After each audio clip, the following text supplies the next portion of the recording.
¿Qué son las rutas y protocolos? Como los dije antes, una dirección, un itinerario establecido para desplazarse de un punto a otro, un protocolo y es un conjunto de pautas, procedimientos para garantizar acciones y facilitar la comunicación. Actualmente, el Ministerio de Educación, Deporte y Cultura, antes era Ministerio de Educación, obviamente ahora ya se han incluido otros ministerios también. En este caso, el ministerio tiene 5 rutas que vamos a ver, 5 protocolos que vamos a ver más adelante, y la ruta prácticamente es la misma, la ruta no cambia.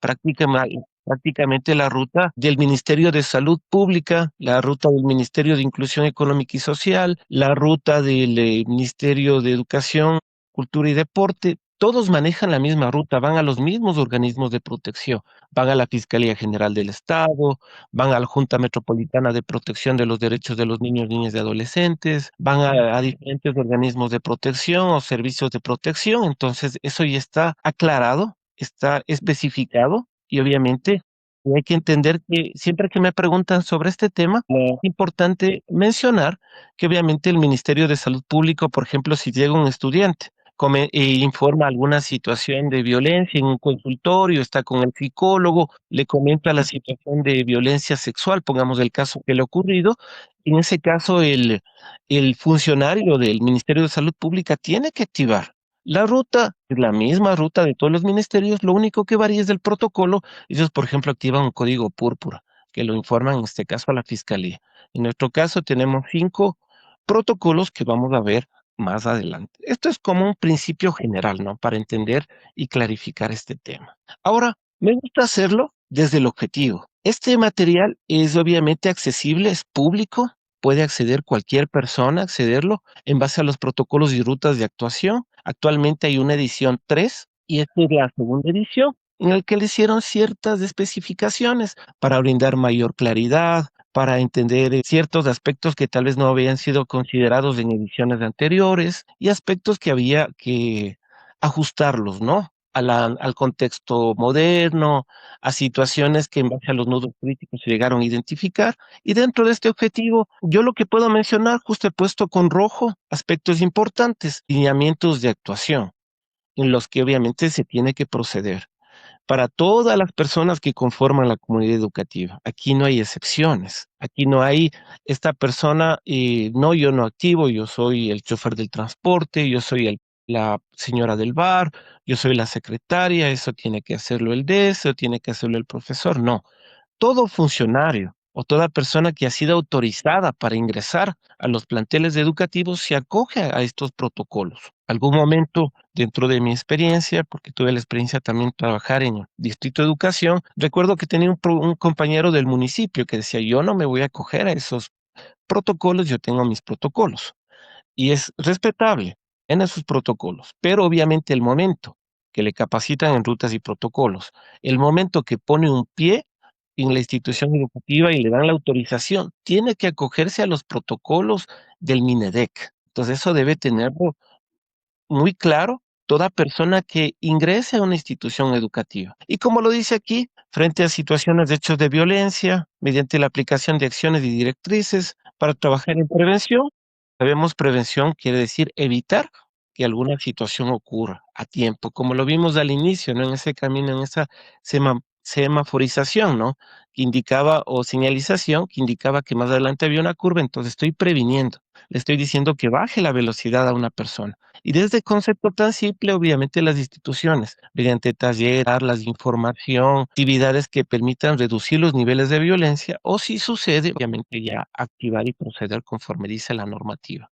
Atención especializada en base a los diferentes departamentos, en este caso, inspección, autoridad del plantel, vicerrectorado que está a cargo de la parte académica, dice que está a cargo de riesgos psicosociales. En las instituciones de sostenimiento fiscal también están los pedagogos de apoyo a la inclusión, que ellos se encargan de hacer el seguimiento a los estudiantes con necesidades educativas especiales. Entonces, mire, aquí hay una gama de profesionales que obviamente están en las instituciones educativas y están prestos a brindar soporte desde sus competencias. Oportuna restitución también inmediata de los derechos vulnerados, que vamos a hablarlo en aquello en el enfoque restaurativo, y evitando la revictimización y fortaleciendo el proceso de prevención y acompañamiento a la persona agresora, si se trata de un estudiante. Debemos recordar que es un grupo vulnerable, niños, niñas y adolescentes, y así el agresor, eh, en este caso sea un adolescente, un niño, se le debe también brindar el seguimiento, no solamente a la víctima,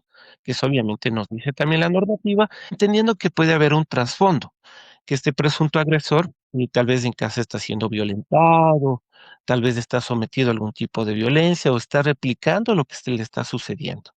Aquí voy a poner un ejemplo bastante corto, porque obviamente quiero introducirme en el tema de los protocolos y avanzar cada una de las temáticas que las vamos a desarrollar. Mis estimados presentes, hace algunos años recuerdo que tuvimos un caso en el que un estudiante había sido víctima de, yo solo mencioné el seminario, les comparto a los que no pudieron estar en el seminario, la estudiante fue víctima de violencia sexual por parte de, llega a la institución educativa y le comenta a su mejor amiga entre lágrimas que había sido violentada, en este caso por el tío. La mejor amiga se pone consternada y dice, bueno, voy a contarle en este caso a una persona y le dicen, no, no le cuentes a nadie. Llega a su casa preocupada, los papitos le dicen, bueno, ¿qué te pasa? Y la señorita les comenta, no les tenía mucha confianza y dijo, bueno, un adulto me va a poder ayudar. Entonces los papás dicen, no te puedes quedar callada, hay que hacer algo. Llegan a la casa del estudiante que había sido presuntamente violentada y le comentan a los papás indignados, molestos con el familiar, dicen, bueno, tenemos que actuar, tenemos que tomar acciones. Entonces ellos acuden a la institución porque no sabían cómo proceder. La primera persona que se les acerca es el conserje, en compañía de su hija, y le comentan al conserje la situación de violencia sexual. El conserje les dice, ¿saben qué? Hablen con la profesora que está en el patio. Se acercan a la profesora que está en el patio y era la profesora de inglés. Le comentan en compañía de su hija la situación de violencia sexual. La profesora de inglés dicen, ¿saben qué? Abren con el profe Juanito que está más allá. Se acercan donde el profe Juanito le comentan la situación de violencia sexual en compañía de su hija y el profe de matemáticas les dice, ¿saben qué? Hablen con el doctor de educación física, el profe Luchito. Él sabe todo. Se acercan donde el profe de Luchito le comentan la situación de violencia sexual y el profesor les dice, ¿saben qué? Hablen con la compañera que es de sociales. Ella he visto que ha manejado otros casos como estos. Se acercan donde la profesora de sociales, le comentan la situación de violencia sexual y la profesora de sociales les dice, ¿saben qué? Hablen con el inspector general. Hablan con el inspector general, le comentan la situación de violencia sexual y el inspector general les dice, estos casos los maneja mejor el profesor tutor, está en el aula, les conoce a los chicos, está de cerca. Se acercan donde el profesor tutor aplicó en ese tiempo la edición número 2. Estos casos los mencionaba, los maneja el DES. Se acepta algo, se le comentan la situación de violencia sexual, el DS activa el protocolo, pone en conocimiento de la autoridad y la autoridad obviamente pone en conocimiento de la fiscalía para cumplir lo que dice el protocolo. Siempre que pongo este ejemplo y les pregunto, bueno, ¿qué error cometieron? Y siempre me responden, claro, cometieron un montón de errores. ¿Cómo se van a enterar 7, 8, 9, 10 personas de una situación de violencia sexual? Y yo lo que les respondo, les digo, no cometieron ningún error, porque en la edición número 2 que salió en el año 2017, todos los casos los manejaba el DS. Todos los casos, sin excepción, los manejaba el DS, todos los casos de violencia. Por eso a veces lo digo con mucho respeto, a veces escucho algunas capacitaciones que todavía manejan ese criterio y es importante, compañeros, actualizarse. La normativa actual, el marco legal educativo me dice que la primera persona que conoce, funcionario de la institución educativa, que conoce sobre un hecho de violencia, es quien tiene que activar el protocolo. Si es el chofer del transporte tiene que activar el protocolo. Si es la señora del bar tiene que activar el protocolo. Si es el personal de limpieza tiene que activar el protocolo. Si es el DS, el profesor de matemáticas, la profesora de física, directamente le avisaron a la autoridad. Con eso evitamos llegar a una vulneración de derechos, situaciones muy delicadas, como les hablaba en el seminario, el caso de Paula Guzmán, que llegó a organismos internacionales, el famoso caso Ampetra. Entonces, por eso las instituciones educativas tienen que activarse inmediatamente. ¿Y por qué mencionaba todo esto? Porque aquí justo en esta diapositiva les he puesto la palabra revictimización. En el caso que les mencioné sucedió una revictimización. Se enteraron muchísimas personas de un caso de violencia sexual y en ese tiempo no cometieron un error. En la protocolo estaba muy claro. El protocolo decía que era en este caso, la primera persona, ¿no? Perdón, era el DS. El DS era quien activaba el protocolo. En esta edición, en la 3 corrige aquello, ese nudo crítico, y ahora es la primera persona, funcionario de la institución educativa, quien tiene que activar el protocolo. Si la madre de familia me informa, yo soy el tutor, yo activo el protocolo. Si llegaron donde la directora del plantel y le presentaron un escrito, esa persona tiene que activar el protocolo. Si fueron primero donde el profesor de matemáticas, activa el protocolo. Y eso se aplica para los demás profesionales. El chofer de transporte, se aplica para el personal del bar. A veces me dicen, pero tal vez no tienen la experticia. Por eso todos los informes de reporte los valida las autoridades del plantel. Hablo de la máxima autoridad. No hablo del inspector, no hablo del vicerrectorado, sino la máxima autoridad en el plantel, el representante legal. Si son instituciones que no cuentan con bachillerato, es del director o la directora. Y si cuentan con bachillerato, es del rector o la rectora. Pedirle a la compañera Adriana que me ayude, por favor, apagando el micrófono. Muchas gracias, muy amable. Continuamos, avanzamos. Vamos a ver algunas preguntas. Estas preguntas nos permiten generar reflexión y introducirnos en el tema. ¿Qué es un accidente? ¿Un conflicto? ¿Qué significa violencia? ¿Qué diferencias existen entre un conflicto y una situación de violencia? ¿Y qué estrategias conocen para la resolución de conflictos de las instituciones educativas? Voy a empezar por la primera y la segunda, y las demás las vamos a ir desarrollando conforme avancemos, obviamente, con este tema, ¿no? El primero, un accidente, son situaciones que pueden ocurrir dentro del plantel.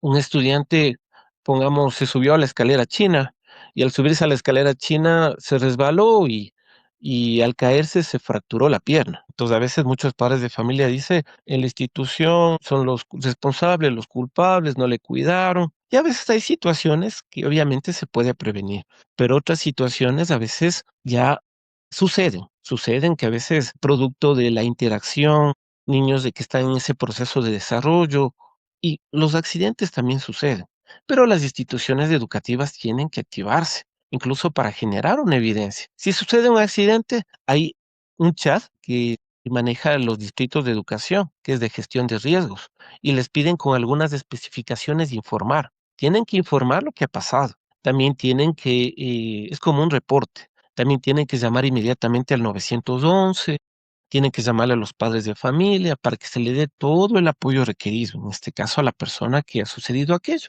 ¿Por qué digo todo esto? Porque siempre que hablo de los protocolos, es importante clarificar tres aspectos, ¿no? Accidente, conflicto y violencia. Las instituciones educativas tienen que, de cierta forma, identificar si es un accidente, si es un conflicto y si es una violencia. Obviamente en la violencia los conceptos son muy claros, están dentro del manual de rutas y protocolos, están muy especificados. Yo no voy a decir la profesora le pega con la regla a un estudiante en la cabeza y le digo esto es un conflicto o es un accidente, no es así.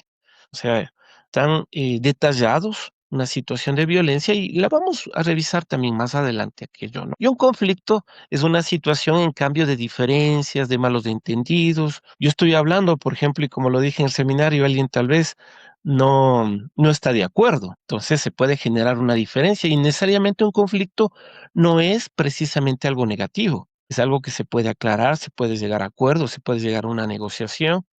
Hay una mediación. En violencia, en cambio, no hay mediación. En violencia, en cambio, es violencia y se tiene que activar el protocolo, porque si no podemos cometer el error de caer en una vulneración de derechos.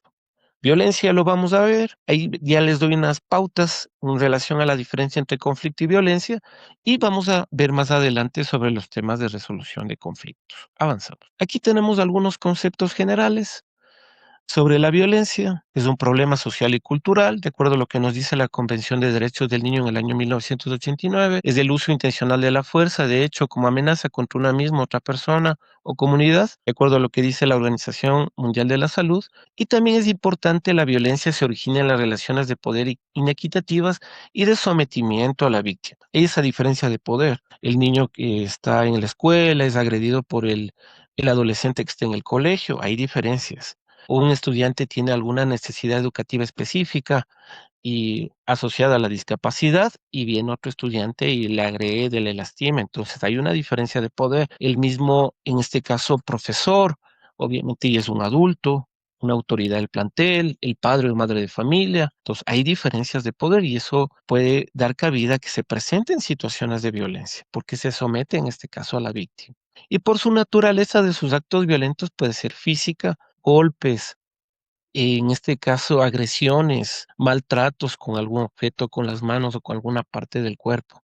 Psicológica, a través de las palabras podemos hacer muchísimo daño, haciendo de menos a alguien, diciendo tonto, estúpido, bruto, no sirves, y puede ejercer padres, profesores, compañeros de aula, violencia sexual, que dentro de lo que menciona en este caso la Fiscalía General del Estado, que categoriza este tipo de violencia, nos habla de abuso sexual, nos habla de acoso sexual, abuso sexual, nos habla de violación y nos habla de estupro.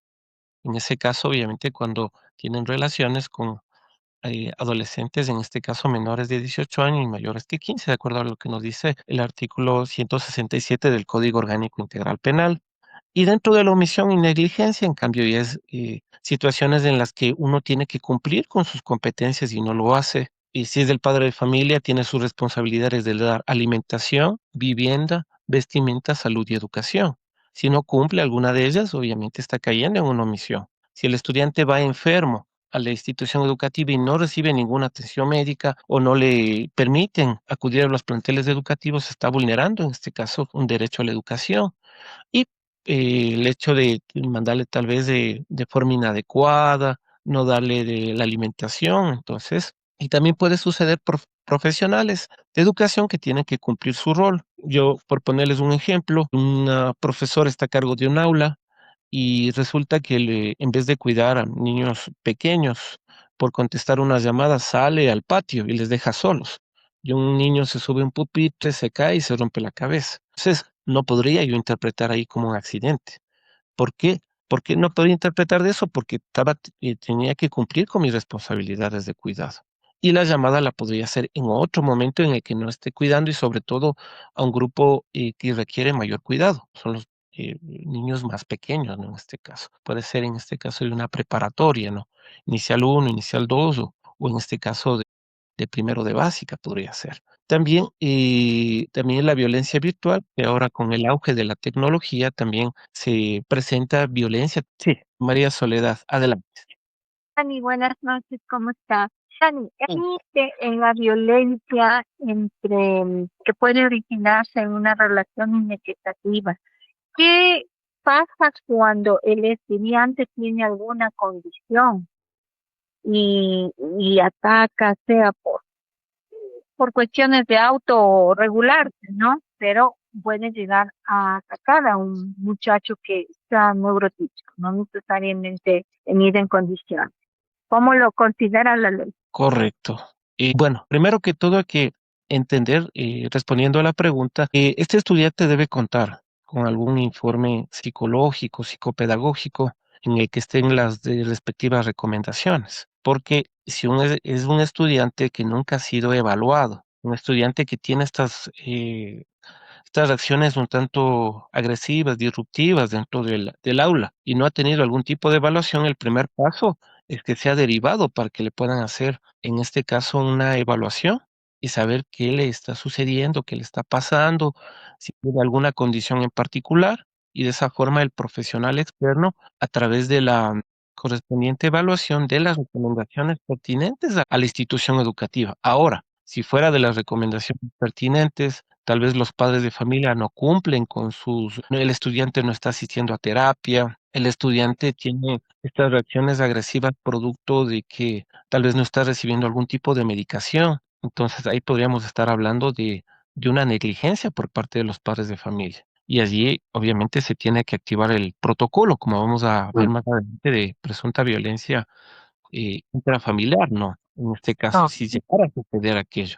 Hay situaciones que son entendibles dentro de la institución educativa. La normativa nos dice que debemos hacer un plan de contingencia. Recuerdo hace muchos años tuvimos un caso que un estudiante tenía esquizofrenia, por ejemplo, y se activó un plan de contingencia por medio del cual obviamente se identificaba los momentos de crisis para que se activen los profesionales de la institución educativa. En este caso, había un estudiante que daba el alarme, en este caso al DS. También los estudiantes tenían un poquito más claro cómo proceder y si las conductas ya no son ya aceptables dentro del aula de clases y ya son muy agresivas, obviamente se tiene que activar el protocolo porque se tiene que generar también esa evidencia, lo uno.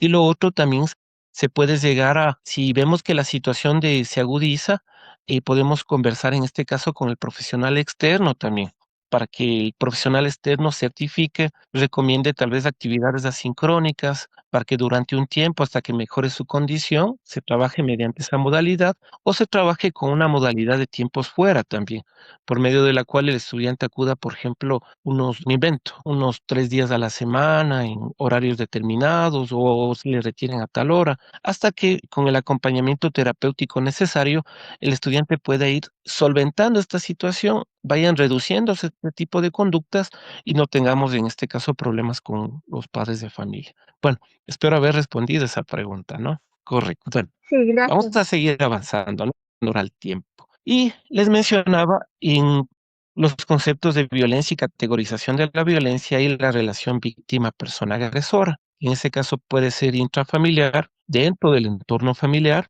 papá, mamá, abuelos, padrastro, tíos, primos, toda situación de violencia que suceda dentro de ese entorno. Institucional, cuando en cambio, y aquí se confunde muchísimo. Institucional es cuando el agresor es el funcionario de la institución educativa, no el estudiante. Si el agresor es el profesor, el chofer del transporte, el personal del bar, el señor de la limpieza, la secretaria, entonces en ese caso estamos hablando de una violencia institucional, el funcionario de la institución educativa.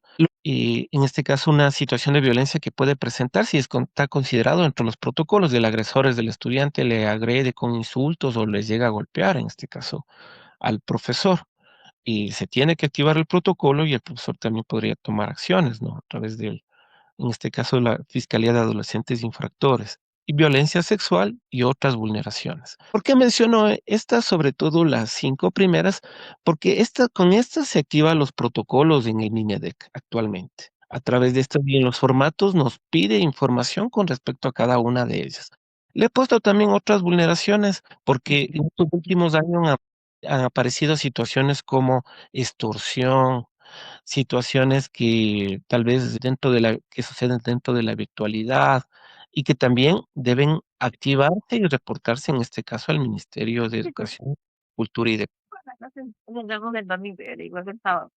A la compañera Elizabeth, por favor, ir apagando el micrófono. Muchas gracias. Ya. Por motivos socioculturales o situaciones de vulnerabilidad son los grupos más vulnerables que pueden ser víctimas de alguna situación de violencia. Avanzamos. Aquí voy a mencionar brevemente, aquí como pueden ver está el marco legal educativo, la Constitución de la República, el Código de la Niñez y Adolescencia.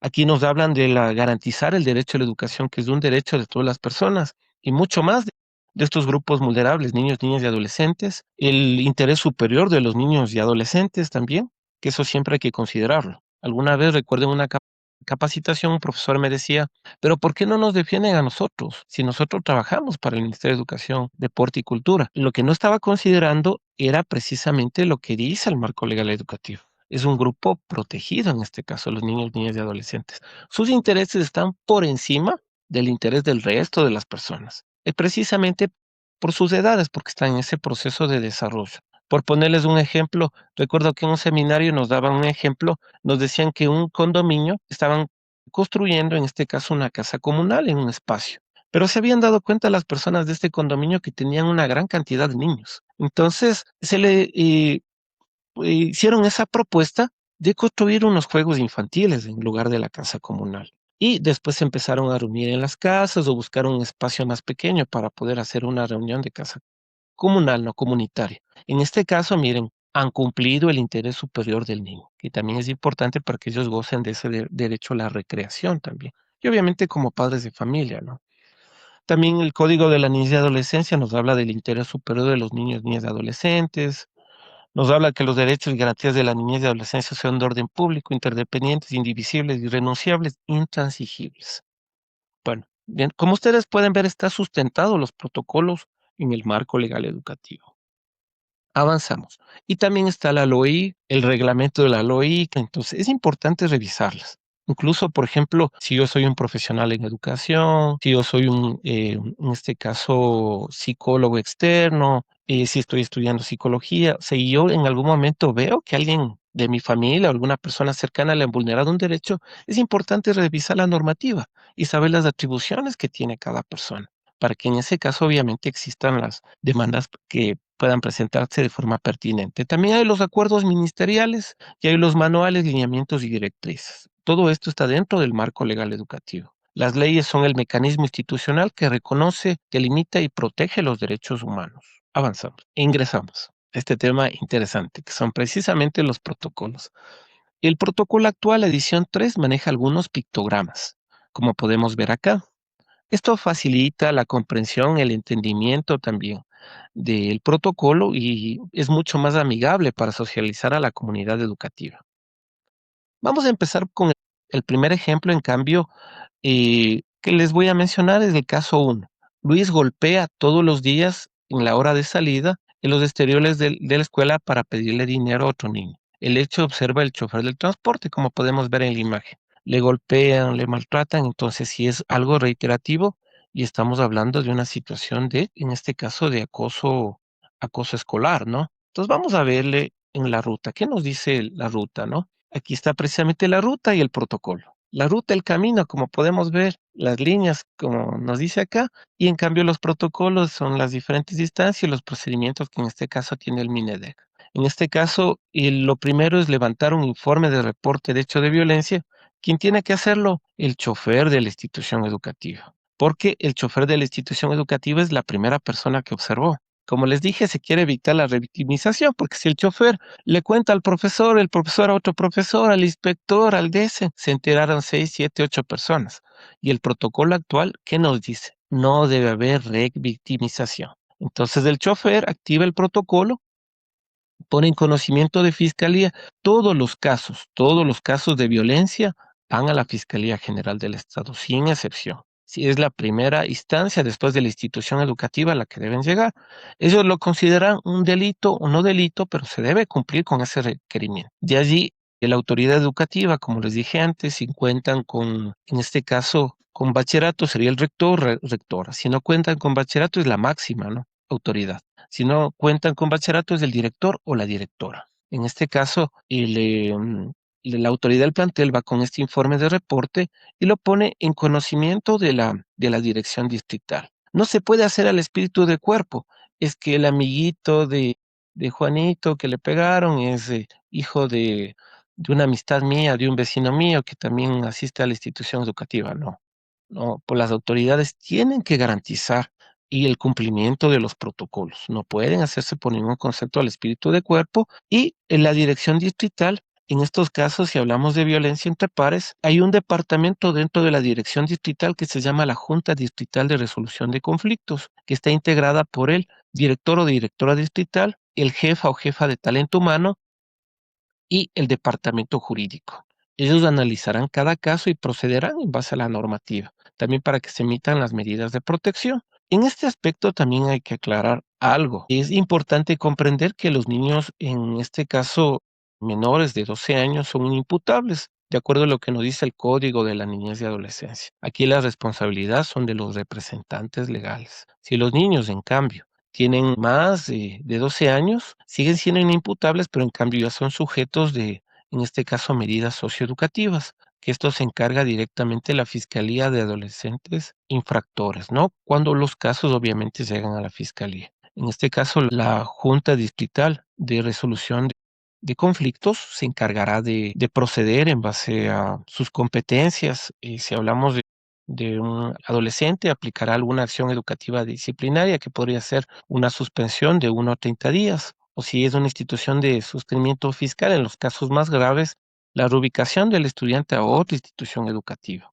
En cambio, en tratarse de niños, dar otro tipo de recomendaciones, o si detecta que tal vez las conductas de este estudiante son producto de que posiblemente el estudiante es violentado en casa, es maltratado, como lo dice acá, se pondrá en conocimiento de la Junta Cantonal de Protección de Derechos para que tomen las acciones pertinentes, en este caso dentro del entorno familiar, y se emitan las medidas de protección. De allí, el profesional del DS, en base a su caja de herramientas DS, recibirá, escuchará, acogerá al estudiante, hará la derivación para apoyo psicológico externo. Ahí se trabaja en equipo, en conjunto con el profesional externo, con el compañero del centro psicopedagógico, del centro psicológico, el cual obviamente en este caso se hará acciones en conjunto para que exista terapia, den las certificaciones de asistencia, siga avanzando en este proceso terapéutico para que estas situaciones no vuelvan a ocurrir, sea la víctima, a quien ha sido violentado, y lo mismo al agresor, si se trata, como les dije al inicio, de un niño, niña o adolescente. Y dentro de las acciones de reparación del tejido social están las charlas, los talleres, los círculos restaurativos, todas las acciones, en este caso para prevenir y también a nivel restaurativo y para ponerlas en ejecución si ya sucedió alguna situación de violencia. Y el profesional del DS realizará un plan de acompañamiento a víctimas y agresores, que lo veremos brevemente más adelante. Y la familia se encargará de acompañar para atención integral, en este caso, quienes nos apoyarán con aquello. Correcto. Avanzamos. Vamos con otro caso. Vamos ahora con el caso de presunta violencia, en este caso intrafamiliar. Vamos con el caso número 2. María José llega al colegio todos los días sin desayunar. Su ropa está descuidada, no trae las tareas y no acude al médico cuando esté enferma. Además, falta reiteradamente. Esto identifica a la profesora tutora. Vamos al protocolo. Hay cosas que son muy parecidas y otras obviamente que hay ciertas puntualizaciones. Como lo vimos antes, la profesora tutora es la primera persona funcionaria de la institución educativa quien levantará el informe de reporte de hecho de violencia, lo pondrá en conocimiento de la máxima autoridad del plantel, y la máxima autoridad del plantel informará a la Fiscalía General del Estado, de ahí la Fiscalía General del Estado emitirá si es un delito o no es un delito. Si hablamos de negligencia, es muy probable que mencionen que el caso hay que poner en conocimiento de la Junta, pero la normativa nos dice que se debe poner en conocimiento, en este caso, de la fiscalía, ¿no? Si cumplimos tal cual está el protocolo del MINEDEC. De allí, la autoridad del plantel pondrá en conocimiento de la dirección distrital y el departamento jurídico se encargará de poner en conocimiento de la Junta Cantonal de Protección de los Derechos de los Niños, Niñas y Adolescentes. De allí el DS, como lo vimos antes, hará la derivación, los planes de acompañamiento y acciones de prevención para reparación del tejido social. Y la familia nos apoyará en la acompañar dentro de la atención integral, siempre y cuando no sean los agresores, porque no le voy a, en este caso, al mismo agresor. Si el agresor es el padrastro, le voy a llamar al mismo padrastro para que nos apoye con el seguimiento. Entonces, en ese caso, hay que buscar en ese círculo familiar si el agresor es el papá, a la mamá. Si la mamá se hace el espíritu de cuerpo, a los tíos, en este caso, a los abuelos, a las personas cercanas, adultas, ¿no? Obviamente que le puedan brindar soporte. También la Junta Cantonal, en este caso, enviará una trabajadora social al domicilio para, en el caso de presentarse alguna situación de riesgo, llamará a una audiencia, en este caso a los padres. También se activará con las redes de apoyo interinstitucional, que en este caso es del Centro de Equidad y Justicia, entre otras. Entonces, serán las acciones que en este caso tome la Junta Cantonal cuando se presenta alguna situación de violencia intrafamiliar, puede ser agresiones, negligencia o cualquier situación que ocurra dentro del entorno familiar. Avanzamos. Vamos con otro caso. En este caso vamos con la ruta y protocolo por presunta violencia persona, en este caso estudiante, persona adulta. Felipe insulta con palabras soeces al profesor por no calificarle la tarea de matemáticas. Esto observa la profesora de sociales en el cambio de hora. Vamos al protocolo. Entonces, ¿cuál fue la primera persona? Que eso, bueno, ya lo vamos clarificando, ¿no? La primera persona en este caso fue la profesora de sociales, que siempre es lo más procedente para no ser juez y parte, ¿no? Que sea otra persona, si el agresor en este caso es el estudiante. En este caso, la profesora de sociales levanta el informe de reporte de hecho de violencia por las palabras soeces que refirió en este caso el estudiante al profesor de matemáticas y lo pone en conocimiento de la autoridad del plantel. La máxima autoridad del plantel informa a la fiscalía y fiscalía determinará si es un delito o no es delito. Pongamos una situación de agresión al profesor, que en ese caso, si ya lo determina como un delito, posiblemente vaya a la fiscalía de adolescentes infractores, si hablamos de un estudiante mayor a 12 años. Y la autoridad del plantel garantizará que se cumple el protocolo. Informará a la dirección distrital, como les dije, en la ruta de violencia entre pares, para que la Junta Distrital de Resolución de Conflictos proceda, en este caso, a una suspensión de 1 a 30 días al estudiante o le reubique en otra institución educativa en los casos más graves. Y si ve, en este caso, la Junta Distrital de Resolución de Conflictos, que el problema, las actitudes del estudiante son producto de que está siendo violentado dentro del entorno familiar, también pondrá en conocimiento de la Junta Cantonal de Protección de los Derechos de los Niños, Niñas y Adolescentes. Y como lo he mencionado, el DS se encargará de recibir, escuchar, acoger, derivar al estudiante toda situación de violencia. El DS tiene la obligación de derivar para, en este caso, para apoyo psicológico externo. También las acciones, en este caso, de reparación del tejido social, los talleres, las charlas. Por eso es bueno que un profesional del DS tenga sus redes de apoyo interinstitucional. Centros psicopedagógicos, policía, bomberos, preuniversitarios, varias instituciones que le brinden soporte en el caso de presentarse alguna situación o profesionales que a veces le pueden ayudar con charlas, talleres dentro de los planteles educativos siempre y cuando se cumpla la normativa. En este caso, en las fiscales, hay un acuerdo ministerial para ingreso de personas externas que es del 71A y en cambio en las instituciones particulares, el rector es quien autoriza el ingreso de personas externas. Y la que nos dice la normativa, que el DS institucional tiene que capacitarle a esta persona externa en rutas y protocolos para que de esa forma reducir cualquier situación que pueda suceder y evitar vulneración de derechos. Avanza, correcto. Vamos con otro ejemplo, ¿no? Ahora vamos con el caso de violencia institucional. La profesora de aula de segundo año le pega con la regla en la mano a la niña Mabel por no completar las sumas. La madre de familia informa de este hecho a la rectora. Vamos a ver la ruta de violencia institucional. ¿Qué nos dice?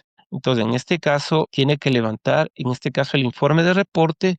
¿Quién fue la primera persona que se enteró? La rectora, porque la mamá fue molesta a la institución, indicando que la profesora le había pegado con la regla de la mano.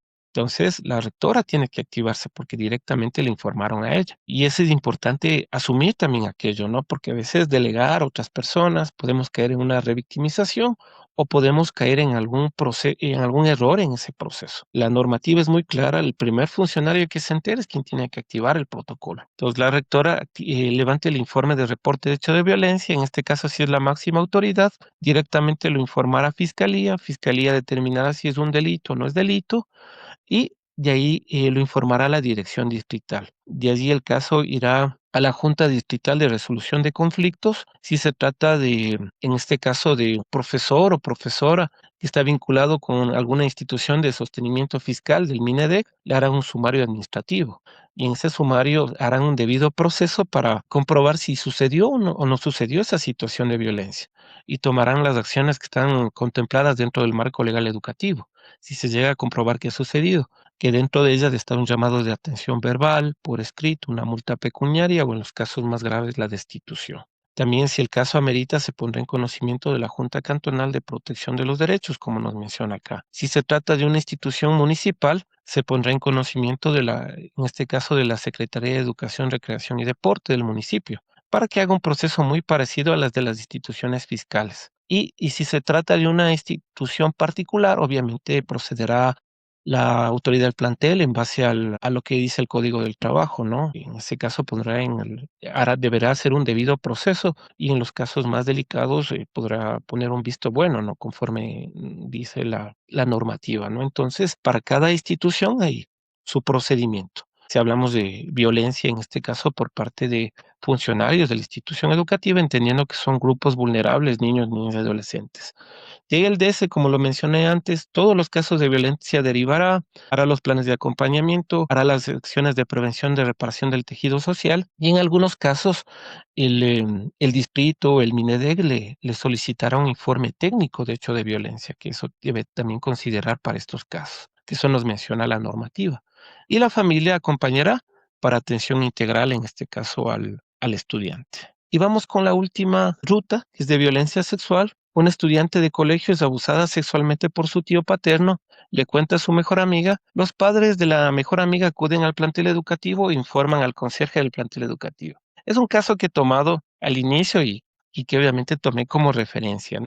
Veamos cómo se tiene que proceder. Como les dije, hay situaciones parecidas, pero hay ciertas consideraciones para cada protocolo. En el primer caso, obviamente, de lo que pudimos observar, le informaron al conserje. El conserje tiene que, en este caso, activar el protocolo. Alguna vez alguien me dijo, pero tal vez no tiene la experticia, no tiene el conocimiento, por eso todos los informes los valida la autoridad del plantel, que esté correcto, que no falten datos, antes de informar a las instancias pertinentes, pero tiene que activarse quien corresponde. Entonces, en este caso, el conserje levantará el informe de reporte de hecho de violencia, lo pondrá en conocimiento de la máxima autoridad irá a fiscalía. Si hablamos de violencia sexual, ya es considerado prácticamente un delito, ¿no? Entonces ya procederá en base a sus procedimientos legales, en este caso como corresponde y de acuerdo a las competencias de la Fiscalía General del Estado y la autoridad educativa. En este caso y garantizará que se cumplan las medidas de protección e informará a las demás instancias pertinentes, formará la dirección distrital mediante oficio lo que ha ocurrido, adjuntando en este caso la denuncia de fiscalía y si el presento agresor está dentro del sistema educativo, irá a la Junta Distrital de Resolución de Conflictos. Muy parecido a lo de violencia institucional, porque en este caso le harán un sumario administrativo. Si se comprueba que un profesor o un funcionario de la institución educativa cometió un acto de violencia sexual, en ese caso es muy probable que se le aplique la máxima sanción, que en este caso es la destitución, porque obviamente se debe trabajar bajo términos de cero tolerancia. Por eso hay que tenerlo claro, que acabo de mencionar, y de esa forma vamos a evitar otros casos, ¿no? Como el caso Ampetra o como el caso de Paula Guzmán que pusimos como ejemplo, que justo fueron casos de violencia sexual y por ningún concepto queremos que estas situaciones vuelvan a ocurrir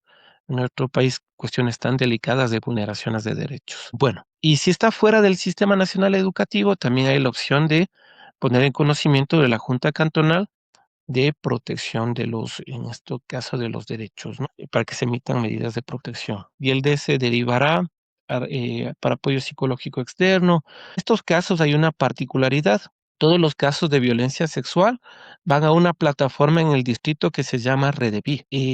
Hay un funcionario del DS distrital que se encarga de revisar estos casos y pide informes bimensuales a las instituciones educativas, entendiendo la gravedad de una situación de violencia sexual y se hace ese seguimiento de forma permanente. Hay esa obligatoriedad para que el estudiante vaya a terapia, para que pueda ir superando esta situación y con el tiempo no sea alguna situación que tengamos que lamentar o el mismo estudiante haga daño a otros estudiantes, ¿no? Tal vez imitando o por ese resentimiento que tiene por lo que le pasó. Entonces tiene que recibir el apoyo psicológico requerido y se hará de forma permanente. Si a un estudiante le sucedió esto en cuarto de básica, se hará el seguimiento hasta tercero de bachillerato, salvo que exista un desistimiento por parte del padre de familia por escrito y dirigido en este caso a la autoridad del plantel y asumiendo las consecuencias de que no recibe en este caso el estudiante el apoyo psicológico requerido, entendiendo la gravedad de una violencia sexual. Levantó la mano Catherine Caguas, adelante. Buenas noches, una pregunta. En cuestión a las faltas, por ejemplo, me llegó un informe. En el mes de mayo tiene 5 faltas, en el mes de junio tiene 6 faltas y en julio tiene 6 faltas. Y me dijeron que ya lo pueden reportar al DC y que ya me toca a mí hacer el procedimiento. Pero el docente le pregunté que cuáles son sus acciones previas y me dijo que visita domiciliaria y ella no lo hace porque ya no está en el reglamento. En una citación, nada más. ¿Estaría bien que yo ya proceda ahí? Ya. Entonces, lo que me indica es que el estudiante ha tenido faltas reiterativas. Hay que entender algo. el momento que un estudiante no acuda a la institución educativa, podríamos presumir que se está conculcando el derecho a la educación. En ese caso, tiene que activarse el Departamento de Consejería Estudiantil. La normativa nos da una jerarquía por la cual se debe proceder. Si un estudiante falta 2 días, la persona encargada de justificar es el profesor tutor. Pasado los 2 días, desde el tercer día hasta el séptimo día, es el inspector general. A partir del séptimo día es el rector o rectora de la institución educativa. Si supera los 7 días, obviamente tiene que hacer obligatoriamente el padre de familia un oficio al rectorado o a la máxima autoridad del plantel, entregando las justificaciones y las certificaciones por qué no estés acudiendo regularmente el estudiante. Si en ese caso no está acudiendo, no le quieren mandar a clases, podremos presumir que le están conculcando el derecho a la educación. De acuerdo al orden que acabo de mencionar, tienen que proceder cada una de las personas que acabo de mencionar y de allí el DS se encargaría de contactarse, le tienen que dar una ficha de alerta de acuerdo al modelo en este caso del DS, el modelo actualizado del 2023, debe hacer ese contacto inicialmente de manera telefónica, ver qué ha sucedido, qué ha pasado, firmar los acuerdos y compromisos pertinentes. Y si ya no se cumplen y estas situaciones son reiterativas, es una opción. Más que visita domiciliaria, eso quiero clarificar. El DS sí es cierto, no hace visita domiciliaria, lo voy a explicar por qué. Porque la visita domiciliaria solo lo puede hacer un trabajador o trabajador social, porque ellos cuentan con un carnet para poder ingresar al domicilio, ingresar, verificar los entornos, los espacios en los que realizan las tareas. El DS lo que puede hacer es un acercamiento domiciliario, acercarse al domicilio, entregarle una convocatoria, indicar que posiblemente no hay ninguna persona en ese lugar. Entonces, es una estrategia que se utiliza en determinados casos. Ahora, lo que siempre nosotros mencionamos, que cada caso hay que analizarlo, cada caso es un contexto diferente. Yo no le puedo solicitar al DS que en todos los casos haga un acercamiento domiciliario, sino que habrá casos que meriten. Esas son las acciones a nivel institucional. Si realmente ya no se cumplen ninguna de esas, ya pensaría en activar el protocolo en este caso por negligencia de los padres, O sea que, bien, ya.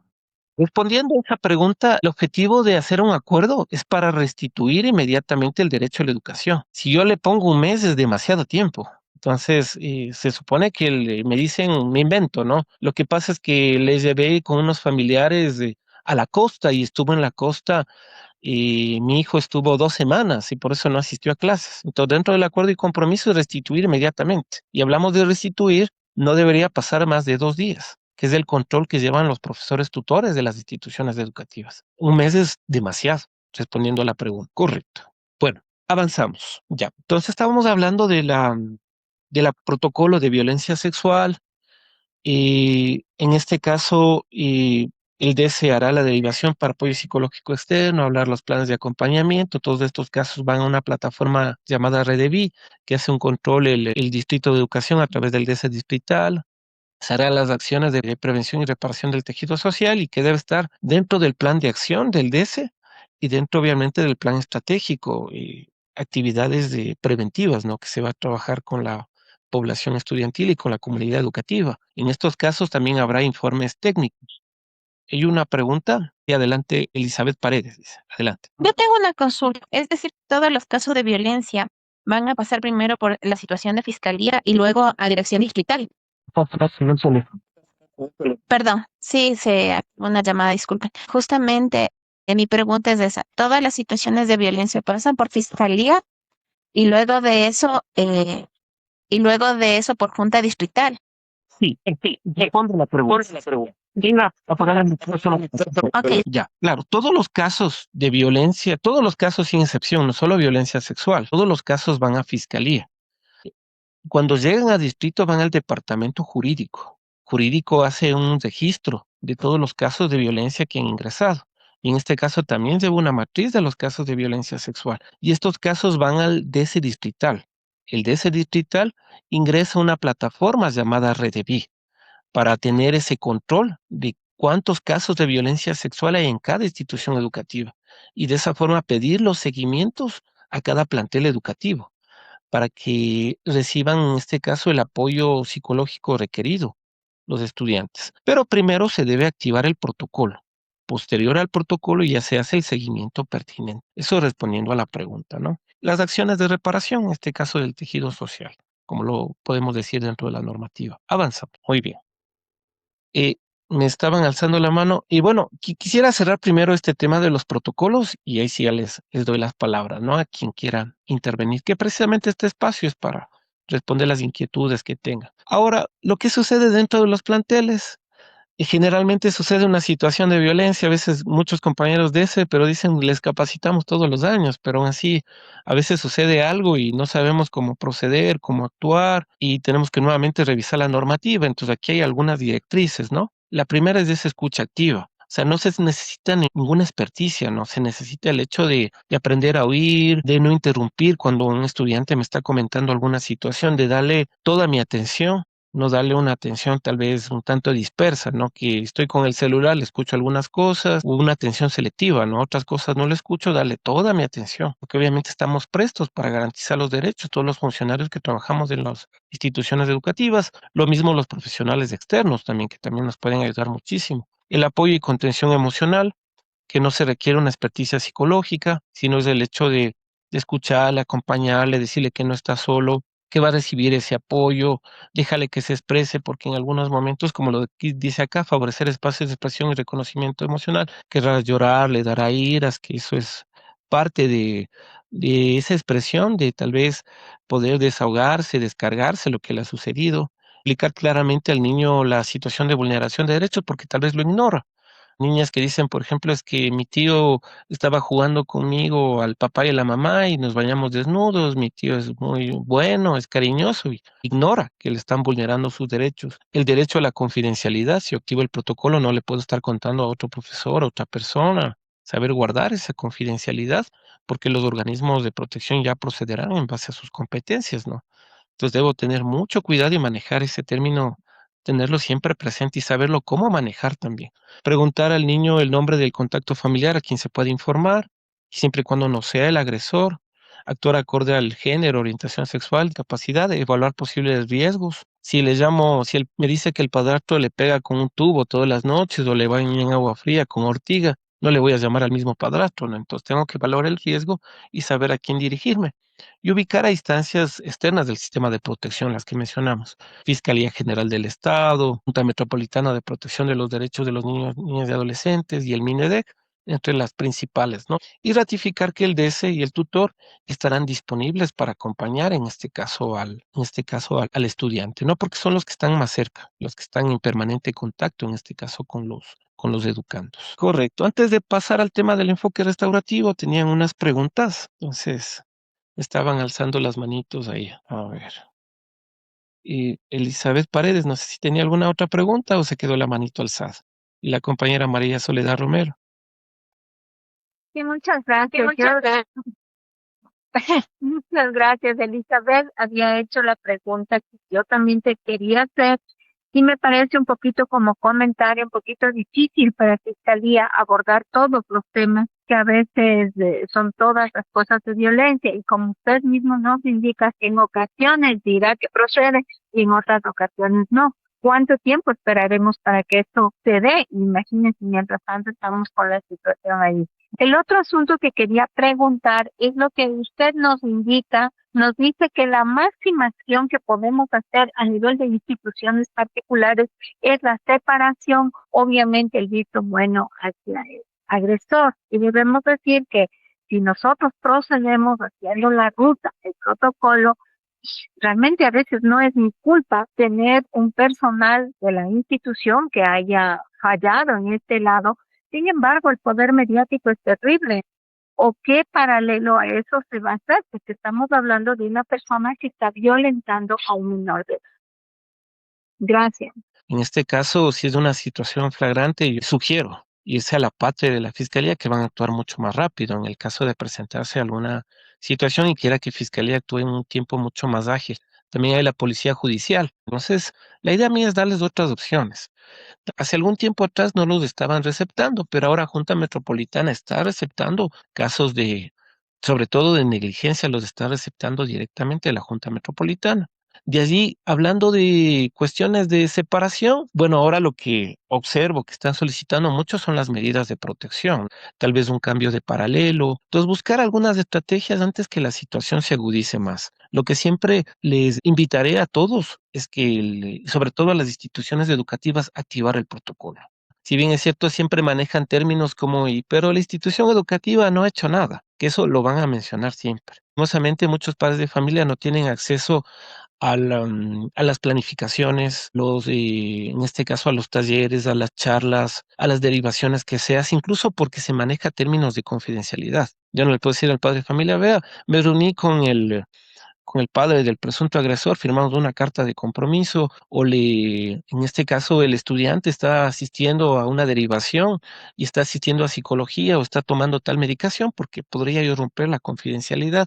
Si es un tema a veces hasta desgastante, lo entiendo, lo comprendo perfectamente, pero siempre yo ratificaré que el protocolo es mi mayor salvaguarda porque ante cualquier tipo de denuncia, si yo activé el protocolo, por ningún concepto en las instituciones educativas le pueden poner algún tipo de sanción, porque ha cumplido con lo que está dentro del marco legal educativo. Eso respondiendo a la pregunta. Gracias. Correcto. Avanzamos. Ya.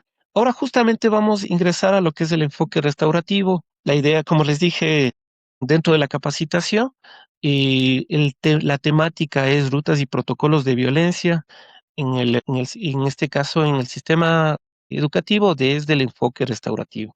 Ahora son las acciones posteriores.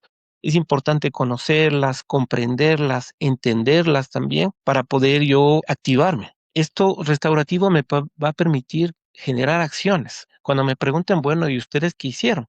Dentro de la parte restaurativa es toda la derivación para apoyo psicológico, los talleres, las charlas, los círculos restaurativos, las reuniones restaurativas, toda la parte que nos permite, de cierta forma, restablecer los derechos vulnerados de la persona que tal vez haya sido violentada en este caso. Y que es un enfoque nuevo, apareció hace algunos años y que nos permite tomar acciones conforme lo menciona acá, ¿no? Prevenir, reparar, restaurar y concientizar. El enfoque restaurativo es un modelo de resolución de conflictos que busca reparar el daño causado por la falta o delito. Incluso yo en una reunión, tal vez sin conocer a fondo, a profundidad este tema, lo puedo hacer. Dentro de una reunión puedo decirles a los padres, bueno, me invento, ¿no? En un juego en el patio estuvieron empujándose unos niños y le rompieron los lentes. Entonces, en la reunión podemos plantear aquello, ¿no? Entonces, ¿de qué forma podemos reparar esto?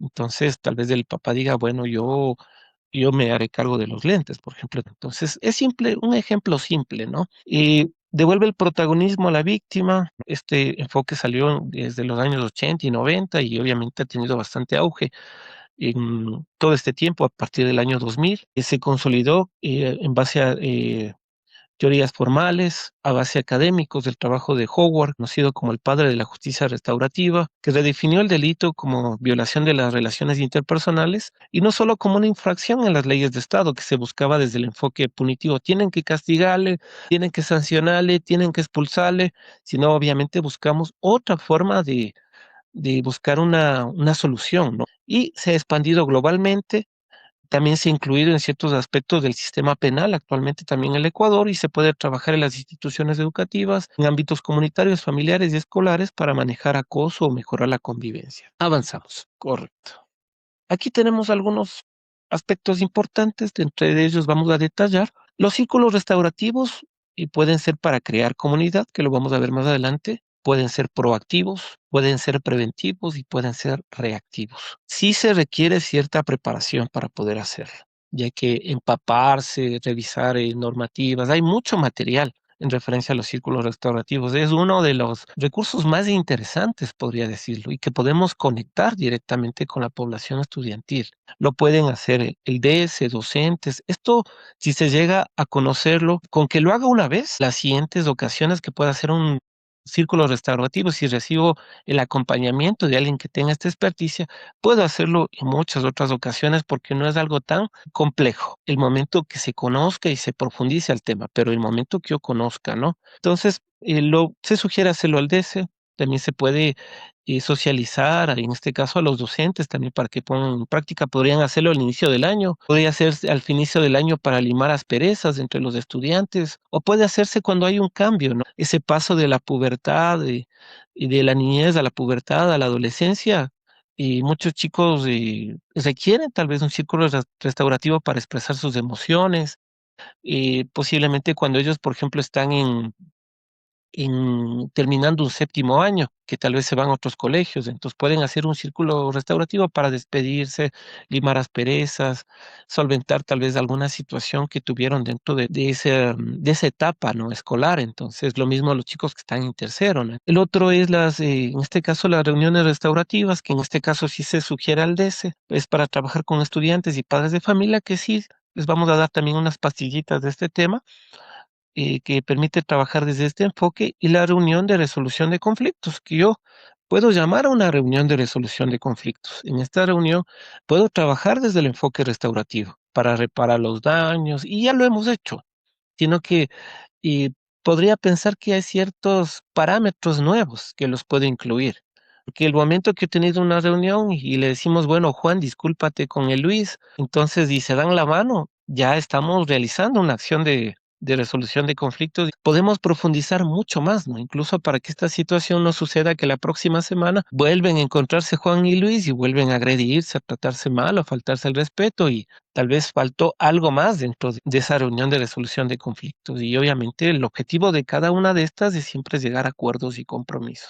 También hay el nuevo acuerdo, que el acuerdo es actualmente, tenemos el 20, que es un acuerdo que es mucho más específico. Actualmente le devuelven competencia también a las autoridades de los planteles para tomar ciertas acciones. Y es un tema bastante amplio el 20A. Y desde el 28A también se puede trabajar en temas de resolución de conflictos desde medidas educativas formativas también. Aquí participan, si hablamos en este punto 3, dentro de estas reuniones de resolución de conflictos, estudiantes, padres de familia, tutores, delegados, autoridades del plantel, es del DS, en caso que amerite también, ¿no? Para, obviamente, brindarles ese acompañamiento dentro de la reunión que a veces amerita hacerlo. Explicar que cada uno de estos son restaurativos, son acciones que no, algunas tienen mediación, y eso yo debo comprenderlo, ¿no? Para no cometer errores de la práctica o no reemplazar al protocolo de violencia, que eso no estaría bien. Siempre, si es violencia, tengo que activar el protocolo. Si es algo desde el enfoque restaurativo, obviamente puedo buscar y otros mecanismos como los que acabo de mencionar. Esto solicita el MINEDEC a las instituciones educativas. Aquí se detalla, y es bueno que conozcan, en este caso estudiantes, profesionales de psicología, autoridades, docentes, que las autoridades lo conocen. El DS lo conoce porque tiene que elaborarlo, pero a veces docentes o profesionales externos no lo conocen. En este documento se detalla que el estudiante va a terapia y qué es lo que voy a hacer, cuántas charlas voy a dar para que esta situación se reduzca, si voy a aplicar un círculo restaurativo, como lo vimos antes, que había algunas clases de círculos restaurativos.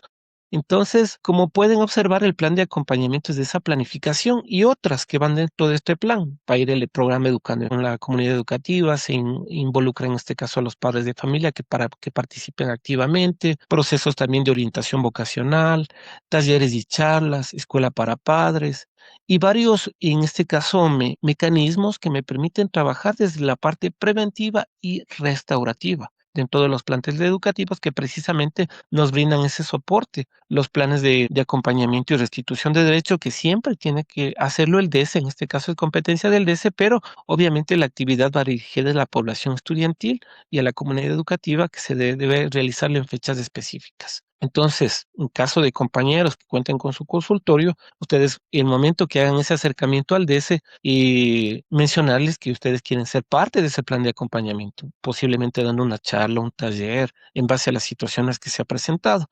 Por eso es bueno al inicio del año hacer un diagnóstico institucional. Lo hace la autoridad, lo hace el DS, para ver qué situaciones se han presentado. En otra institución habrá más casos de violencia intrafamiliar, y es justamente donde se tiene que apuntar. El primer paso es el diagnóstico, y después toda esa información irá en los planes de acompañamiento. Si hablamos del DS, irá en el plan estratégico, que tiene una duración de 2 años, y en el plan de acción, y tendrá que contar con todas sus redes de apoyo interinstitucional que le van a brindar soporte y van a fortalecer ese plan de acompañamiento. avanzamos. Esto también está dentro del enfoque restaurativo. Círculos restaurativos, para profundizar un poquito más, proporcionan la oportunidad de compartir sentimientos, ideas, experiencias, generar confianza entre los participantes. Esto es bueno utilizarlo al inicio del año. Está comenzando el año escolar. Entonces yo les reúno, les digo, bueno, vamos a mover los pupitres, vamos a hacer un círculo.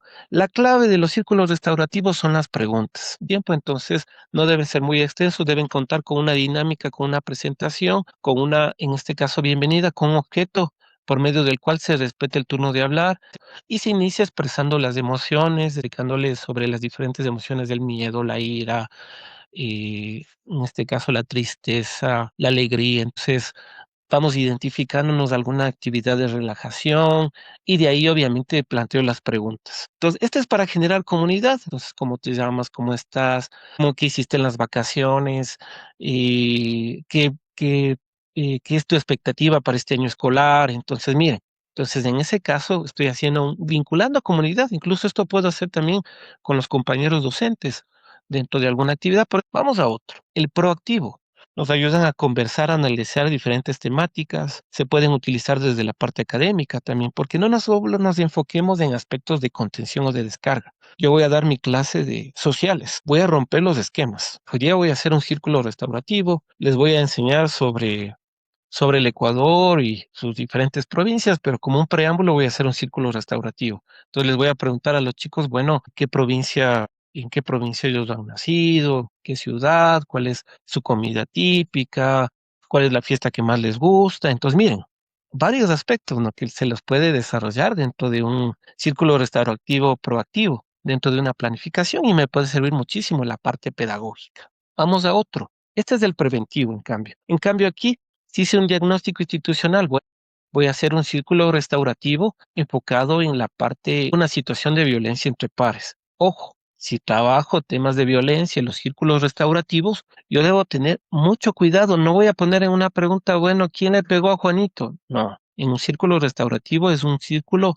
como lo dice la palabra, para restaurar, para expresarse, para que existe esa contención entre las personas presentes. Entonces, en ese círculo restaurativo, se hará preguntas, por ejemplo, ¿qué es violencia? Se hará unas preguntas de qué no te gusta, por ejemplo, que te digan cuando estás en tu escuela, en tu colegio. Entonces, preguntas no directas, sino indirectas, para que ellos puedan desarrollar, expresarse y podamos llegar a esos acuerdos, no caer en una revictimización. Entonces, si trabajamos violencia en círculos restaurativos, tengamos mucho cuidado y estructuremos súper bien las preguntas que se pueden desarrollar dentro de esos entornos. Terminado el círculo restaurativo, conversaremos con algún estudiante. Si algún estudiante en un círculo restaurativo, lo que pasa es que en mi casa me pega, me maltrata, pues ahí sí ya tendré que activar el protocolo, pero después del círculo restaurativo, no en esos momentos, ¿no? Para no romper ese espacio, ese círculo de confianza y trabajaré temas de prevención. Favorecen el aprendizaje, las habilidades sociales, permiten tratar de forma preventiva diferentes modalidades de violencia, acoso escolar, violencia entre pares.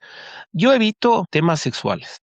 Eso sí les digo, dentro de círculos restaurativos trabajo temas relacionados incluso hasta con consumo, no se puede trabajar. Y repito, la clave no es hacer preguntas directas, sino preguntas indirectas o que abran la temática, el tema y siempre hacerle un espacio muy amigable en que tengan esa confianza y no sean demasiado extensos. Correcto. Y el reactivo, en cambio, es cuando ya sucedió algo. Pasó algo dentro del plantel educativo, se agredieron, se golpearon. Entonces esto es posterior. Entonces ahí o hubo un conflicto o reparación de un daño. En casos, como dice aquí, leves de violencia, ¿no? Porque tal vez si es una situación mucho más grave, tal vez no sea recomendable aplicar un círculo restaurativo para que los estudiantes puedan desahogarse, expresarse, decir lo que sienten, lo que piensan, o en algunos casos tal vez no sea recomendable incluirle en este caso al agresor o a la víctima, pero hay que tener un poco de cuidado. La parte sexual y lo mismo el tema relacionados con casos graves de violencia, tengamos mucho cuidado. El momento de hacer es una buena herramienta, pero hay que saberlo utilizar La idea es reparar el daño, la idea es que puedan expresar las emociones, la idea es que hacer una dinámica en la que puedan reírse, puedan expresar anécdotas y al final llegar a acuerdos y compromisos para que de esa forma tengamos un grupo cohesionado, el que se eliminen asperezas, incluso podemos evitar futuras situaciones de violencia, o hay círculos que incluso pueden pedirse algún tipo de disculpa o reparación que también son válidos. Dos consejos: tener mucho cuidado en lo personal, no utilice un círculo restaurativo para temas de violencia sexual y también tener cuidado con las preguntas que se realizan dentro del círculo. Hay que de cierta forma revisarlas y aclararlas súper bien antes de desarrollarlas, ¿no? Avanzamos. Algo me decía alguien de la grabación, no se preocupen, esto se está subiendo al YouTube y también se va a compartir, ¿no? Para que todos tengan acceso a esta información. Y obviamente los que requieran el certificado tienen que hacerlo con la red ecuatoriana de psicólogos. Para finalizar este tema del círculo restaurativo y darles otra de las pastillitas, podemos trabajar de manera secuencial para que participen todos en base a un objeto. Por ejemplo, me invento, yo llevo una pelota y la pelota va a ser mi objeto. El que tiene la pelota va a ser quien habla, ¿no? Se debe respetar el espacio, por eso se hacen normas de convivencia al inicio. Entonces van a ir pasando esa pelotita uno tras uno, ¿no? Para que todos se expresen, hablen, se presenten,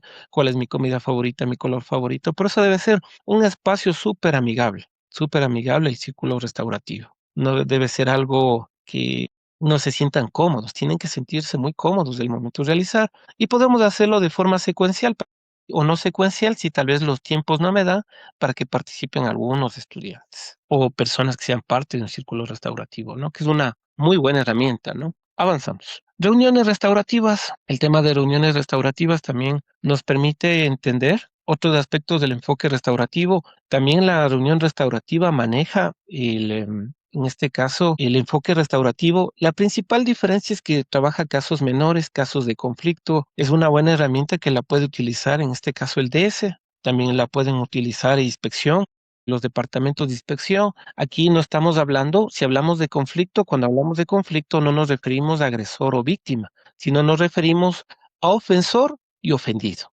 Entonces, miren, la terminología cambia en estos casos. El facilitador, la persona de apoyo, en ese caso se permite expresarse.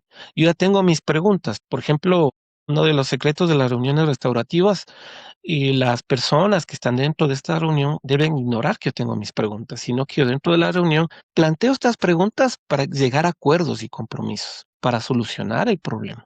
Entonces, es una herramienta muy buena. Repito, siempre que sea algo menor, porque si es violencia, en ese caso se tiene que activar el protocolo. Y aquí hay algunas indicaciones, o sea, dar la bienvenida, presentación a los participantes, agradecimiento por la participación, recordarles que la participación siempre es voluntaria, introducir temas sobre el motivos y objetivos también, hablar brevemente del incidente, de las personas afectadas y la clave aquí es enfocarnos en la reparación de los daños cuando hablamos de una reunión restaurativa y aclarar que siempre es bajo términos de voluntariedad. Si hablo de una reunión restaurativa, si no, no sería restaurativa. También asegurarse que cada participante ha entendido los términos. Las preguntas restaurativas, que como les puedo decir, el secreto acá es que no conozcan las preguntas, sí, pero deben ser preguntas que no generen conflicto, que no generen que alguien se altere, sino que tratar indirectamente que tratemos de resolver el problema. Definir compromisos y agradecer a las personas que han acudido a la reunión, que es otra estrategia dentro de este enfoque restaurativo. El tiempo de integración y la firma de las cartas de compromiso. Por ejemplo, por darles algunas recomendaciones dentro del orden de intervención, es recomendable que el ofensor sea el primero que intervenga, no el ofendido, sino el ofensor, para que a veces al escucharlo, el ofendido a veces se da cuenta o le logra entender, y a veces eso baja los niveles de tensión dentro de la reunión. Entonces es importante que lo haga primero el ofensor y allí la víctima, que bueno, aquí sería el ofendido, no víctima, y las personas de apoyo a la víctima, si es que están los representantes legales, que sería lo más apropiado, y las personas de apoyo al ofensor, en este caso, y la persona que está dirigiendo, en este caso, el círculo, en la reunión restaurativa. Eso, dentro del enfoque restaurativo, como les decía, esta capacitación precisamente está enfocada dentro de lo que es el tema de rutas y protocolos de violencia, dentro del enfoque restaurativo, ya que nos da algunas ideas, directrices, algunos aspectos a desarrollar, nos permite clarificar otras herramientas que tal vez no contaba o fortalecer las que ya cuento o retroalimentarlas, que también son importantes. Vamos ahora al informe de reporte de hecho de violencia. Ya. Este informe es el que se presenta cuando se ha identificado una situación de violencia. Es importante saber cómo llenarlo, cómo debo detallarlo, y aquí vamos a fortalecer lo que vimos antes dentro de los protocolos también. Vamos a ver, ¿no? Primero, el primer paso, colocar el nombre de la institución educativa. Segundo, el informe. Actualmente, por ejemplo, el Departamento Jurídico del Distrito de Educación pide que cada institución educativa tenga un numérico. Por ejemplo, si se han presentado, me invento 5 situaciones de violencia, entonces no se puede repetir el número. Siempre tiene que ser un número diferente y esta numeración debe llevarla hacia la autoridad del plantel, ¿no? Informarla, bueno, el número para que no existan números con la misma nomenclatura en ese caso, ¿no? De ahí la fecha que ocurrió, que lleno el informe, mejor dicho, no que ocurrió el hecho, que estoy llenando este informe. De ahí el nombre del profesional del DS que maneja el caso, no necesariamente quien está levantando el informe, sino para que las instancias externas sepan a quién dirigirse en el caso de presentarse alguna situación. Por ejemplo, levantó el informe de la institución, en este caso Perico de los Palotes. Entonces, esa institución cuenta con el DESES del profesional Dani Estrella. Entonces, al presentarse alguna situación, al llamar a alguna audiencia, al tener algún requerimiento, pedir un informe de seguimiento, van a saber a qué dirigirse. No es necesariamente que el nombre del profesional esté allí, quiere decir que quien va a levantar el informe. Como lo vimos al inicio, el informe de reporte de hecho de violencia lo levanta la primera persona, funcionario de la institución educativa que detectó el hecho de violencia. Pero se requiere este dato. Vamos al punto número 1. Datos generales de identificación del estudiante o del estudiante. Aquí vamos a colocar los apellidos y nombres del estudiante, la fecha de nacimiento, la edad y el grado curso.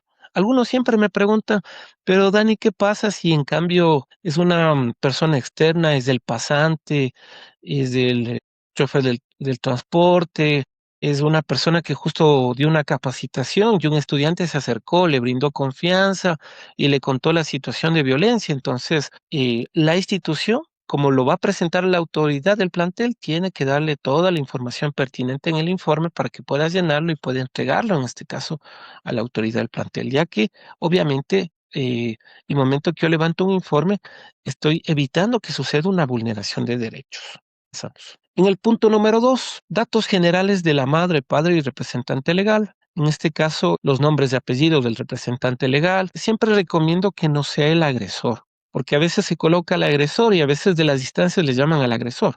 Entonces, si yo activo un protocolo por violencia intrafamiliar, lo más recomendable sea colocar aquí a la persona con la que me activé.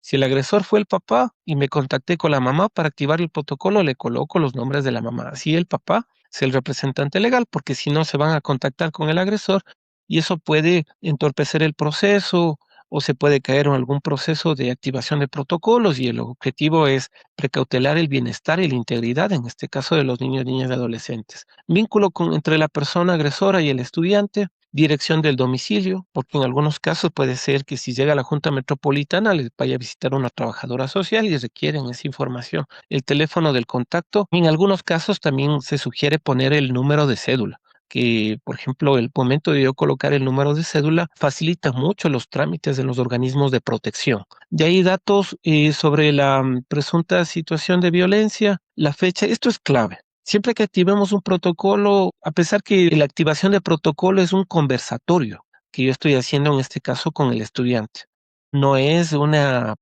pericia a nivel psicológico que lo hace fiscalía, es simplemente un conversatorio. Pero es bueno siempre preguntar la fecha, el lugar, porque esos son datos que voy a requerir. O sea, decirle, bueno, ¿y esto dónde te ocurrió? ¿Dónde pasó? ¿Te acuerdas tal vez la fecha? Si nos da esta información, en buena hora. Si no nos da, igual se coloca allí que se desconoce este dato, ¿no? Pero mientras más datos tenga, es mejor, ¿no? En la activación de un protocolo. Día, mes y año, lugar, nombre y apellidos de la presunta responsable de la agresión. En este caso, si es del papá, es del padrastro, es del hermano, es del profesor, entonces la persona que ha sido el agresor. Y tipo de relación con la Persona agresora, la relación, si es el hermano, el primo, el tío, el abuelo, repito, el profesor de matemáticas, la persona, la relación que tenga con esa persona. Y obviamente también siempre es recomendable colocar, como les dije antes, a pesar que no está en el formato, números de cédula, que eso ayuda muchísimo en los procesos. Avanzamos. Vamos al punto número 4. En el punto número 4 está datos de la persona que refiere el caso. En este caso, nombres y apellidos de la persona que me comenta. En este punto quiero que le presten muchísima atención, porque es generalmente donde mayores errores cometen en las instituciones educativas, porque a veces le ponen datos de refiere al caso y le ponen al profesor que levantó el informe.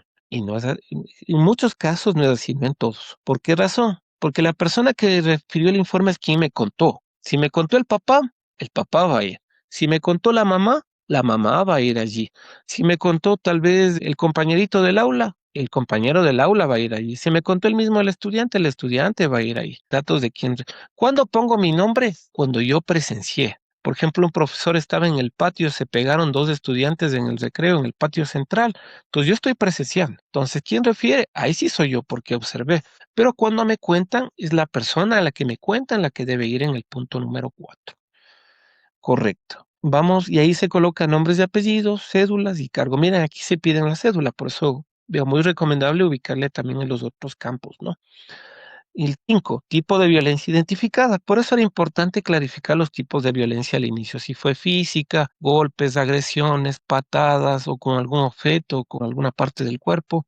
Psicológica, si fueron a través de palabras, insultos, entonces psicológica. Sexual, si ha habido tocaciones, como les dije al inicio, Fiscalía General del Estado lo tipifica como acoso sexual, abuso sexual, violación o estupro, ¿no? Entonces puede ser algún tipo de violencia, entonces hablamos de sexual, entonces podría ir señalado ese campo. Negligencia, en cambio, lo dije antes, puede ser negligencia por parte de un padre, madre de familia, quien no le ha dado alimentación, vivienda, vestimenta, se le conculcó el derecho a la educación, o podría ser algún profesional, ¿no? Que no cumplió con sus responsabilidades, ¿no? Y dentro de los términos de violencia, por supuesto. Y el punto número 6, modalidad de la violencia identificada, que podría ser intrafamiliar, institucional, que ya lo dije, recordemos intrafamiliar dentro del entorno familiar. Institucional, no hay que confundirse, no es entre estudiantes, sino el funcionario de la institución educativa, el adulto, el chofer del transporte, el personal del bar, el personal de limpieza, la secretaria, personal administrativo,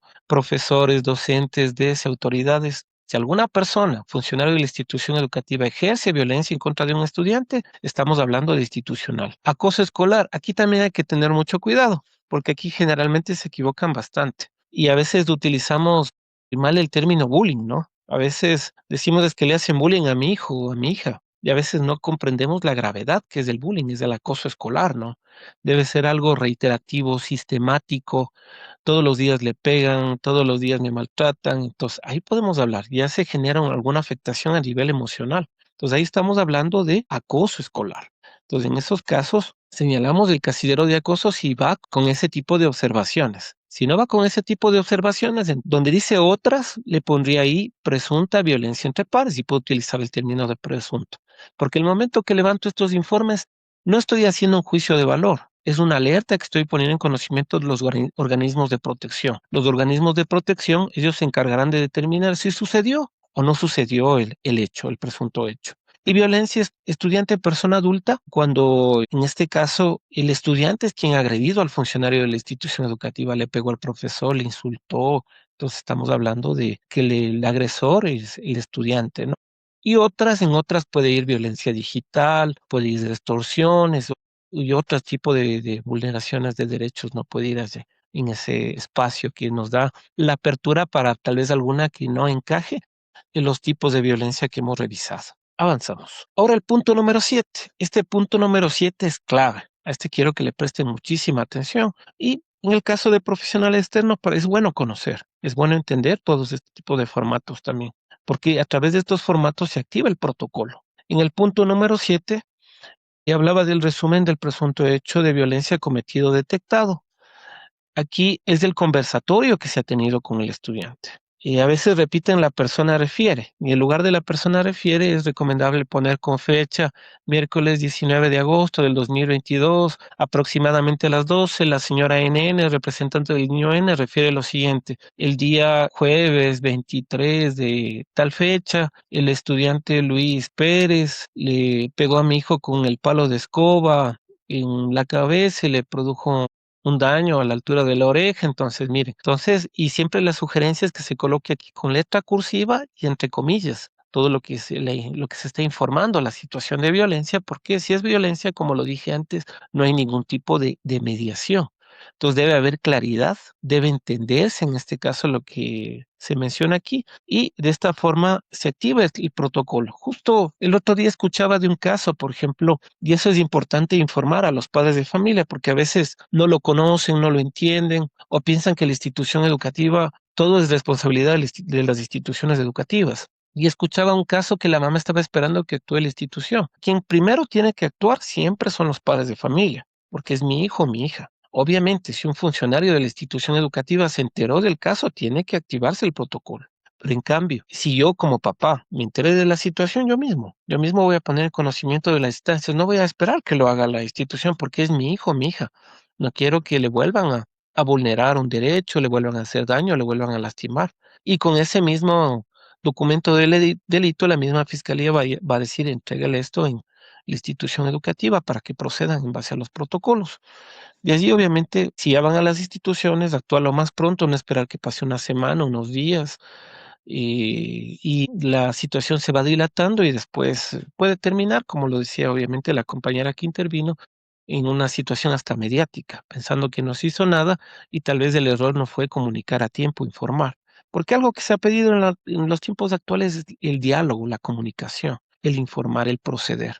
Si es violencia, el protocolo es claro, yo tengo que actuar de acuerdo al marco legal educativo, pero es importante poner en conocimiento como corresponde. Y de allí, en las firmas, firma la persona que identificó el primer funcionario de la institución educativa, como les dije antes, para evitar la revictimización, firma, pone sus nombres y apellidos, su cargo, y al lado firma, en cambio, la autoridad del plantel, la máxima autoridad, rector, rectora, director, directora, revisa que esté correcto el informe, o chequea, lo valida y lo pone en conocimiento de las instancias pertinentes. En observaciones, en cambio, se colocará si tal vez se llamó al 911, si fue una situación de emergencia, si tal vez este estudiante tiene alguna necesidad educativa específica, tiene asociada a la discapacidad, para que tomen en consideración aquello, y todos datos que no sean que no tengan relación con la situación de violencia, porque la situación de violencia va a ir en el punto número 7, en el resumen.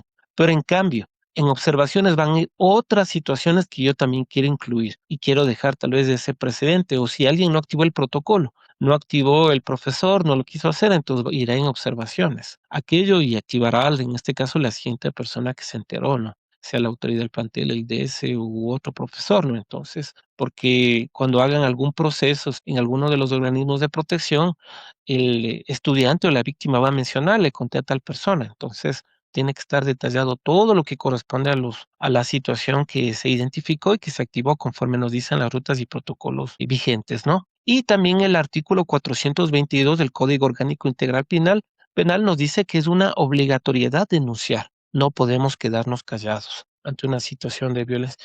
Todos, sin excepción, somos garantes de derechos. Entonces tenemos que activarnos del momento de presentarse alguna situación de violencia. Eso en referencia al informe de reporte de hecho de violencia. Ya para finalizar, dentro de las preguntas y reflexiones, mencionarles que es importante obviamente revisar, conocer, profundizar en estos temas. Y si son estudiantes, en algún momento va a presentarse alguna situación y van a requerir su asesoría, orientación, y por eso es bueno conocer aquello. Muchos tal vez en un futuro pueden ser profesionales de los departamentos de consejería estudiantil, otros a través de algún centro psicopedagógico, psicológico, van a llegar a este tipo de casos y dar una orientación adecuada. A veces ha pasado que no hay una buena relación entre el profesional externo o el profesional del DS o docentes. Entonces, la mejor manera es conocer esto hasta para asesorar a los padres, porque se puede llegar a algún tipo de denuncia y por un desconocimiento. Tal vez a través de aquello se podría tomar algún otro tipo de acciones. como lo decía la compañera que intervino antes, no llegar tal vez a una situación hasta mediática, ¿no? Si no se pudo proceder. Para eso hay un marco legal educativo, para eso tenemos leyes, ¿no? Proceder como corresponde. Lo mismo padres de familia, no esperar que obviamente otras personas actúen, sino hacerlo directamente como corresponde, y para eso hay las instancias pertinentes, las autoridades, y capacitar constantemente a los docentes para que conozcan con claridad estos temas y no exista dudas, no cometan errores del momento de la activación de un protocolo, retroalimentar, hacer mesas de trabajo, igual a los compañeros docentes, ¿no? Conocer a profundidad estos temas, ya que, repito, será su salvaguarda. El momento de presentarse alguna situación, usted conoce bien el protocolo, no tiene nada que temer. Así le mencionan que le van a denunciar porque obviamente usted ha seguido los procedimientos tal cual están dentro del marco legal educativo. Eso, ya los compañeros de ese, retroalimentar estos conocimientos que son importantes, invitarles a garantizar los derechos de los niños, niñas y adolescentes, y entender la importancia de nuestra profesión. Y en lo personal, me apasiona muchísimo trabajar en el departamento de consejería estudiantil, y le agradezco la oportunidad, y también a la red ecuatoriana de psicólogos, ¿no? Que tuvimos la oportunidad de hacer esta masterclass. He procurado dar las mayores especificaciones posibles y desarrollar cuestiones que les van a servir muchísimo en la práctica. Este material está grabado, también les puede servir, pueden revisarlo en cualquier momento, y obviamente los que quieran acceder al certificado lo pueden hacer a través de la red ecuatoriana de psicología. Antes de despedirme, decirles que mi nombre es Dani Estrella. Soy psicólogo del Departamento de Consejería Estudiantil, trabajo más de 15 años en el ámbito educativo. Me pueden encontrar en redes sociales, también en Facebook, Instagram y TikTok, y estoy siempre presto para asesorar, guiar, brindar talleres, y obviamente si alguien tiene alguna pregunta antes de comenzar, bienvenido sea. Adelante. Correcto. Muchas gracias por la pregunta. Muy buena pregunta para cerrar justamente esta temática. Primero que todo, lo que es violencia sexual no se puede de cierta forma tipificar en una institución educativa. Será accidente, será conflicto, violencia. Todos los casos de violencia sexual, sin excepción, van a la Fiscalía General del Estado.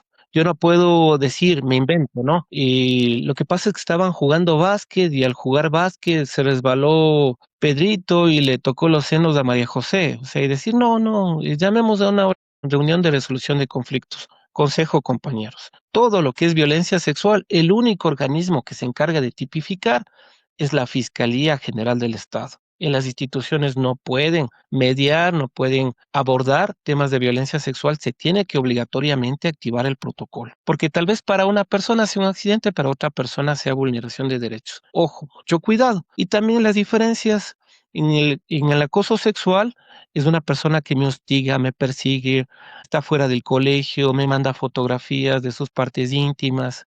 Es acoso, esa persecución. El abuso sexual, en cambio, es de ya tocaciones. Ha habido tocaciones, entonces, sea con el miembro viril, entonces no hay una penetración, pero estamos hablando del abuso. Entonces, diferencia entre acoso, diferencia entre abuso. La violación, en cambio, ya es la penetración total o parcial del miembro viril o de otro objeto, ¿no?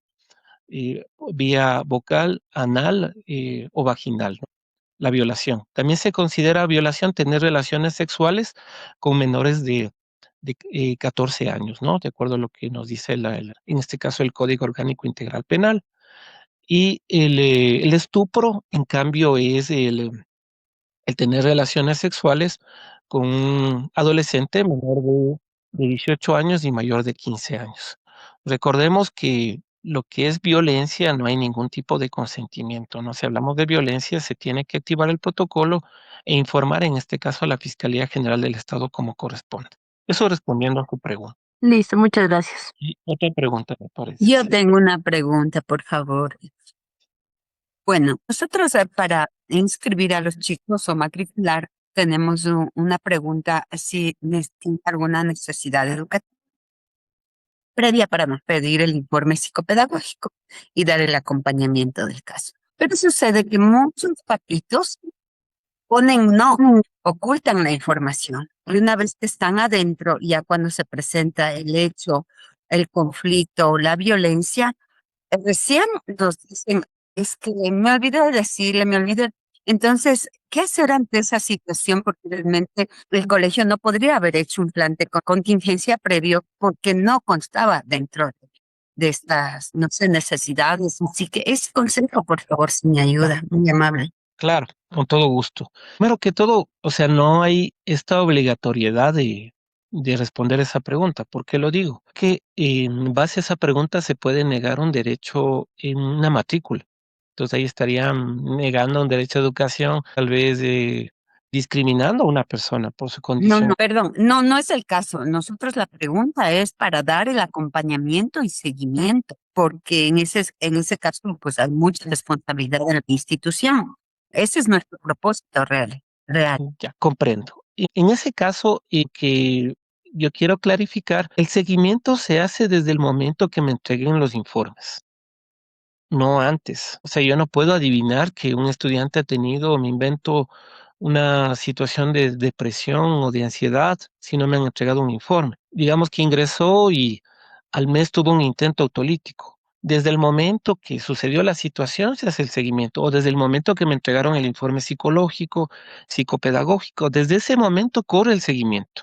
No antes, no soy responsable de las situaciones de antes o sobre todo si no ha habido una persona que me ha informado o nos ha hecho un traslado de información bajo términos de confidencialidad de DC a DC, desde el momento que me entreguen la documentación, desde ese momento yo puedo realizar el seguimiento. Y los informes tienen una validez de 2 años. Durante ese tiempo, obviamente, pasado ese tiempo, tienen que actualizarlos nuevamente.